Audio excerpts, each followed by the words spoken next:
Baka nakasildo na ako ba? Napakusura na ito na. Saan? Itong doon ba? Napa na? Kanino? Sa Elmer? Lalo sa laruan. Ha? Laruan. Kaya nga eh. Binigay niya yung laruan niya eh. Yun. May laruan ka sana yun eh. Kasi yato wala ka na laruan. Bukas, bili ako bukas. Binigay yung laruan mo. Ngayon nakadalo po, laruan mo muna. Saan na lang yan? Dating may rider ngayon dahil sa scatter maglalakad na ngayon. Lalakad na lang.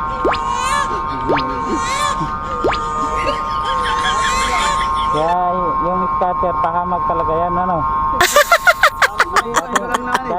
Dating may rider ngayon maglalakad na lang. Tingnan mo yung itsura.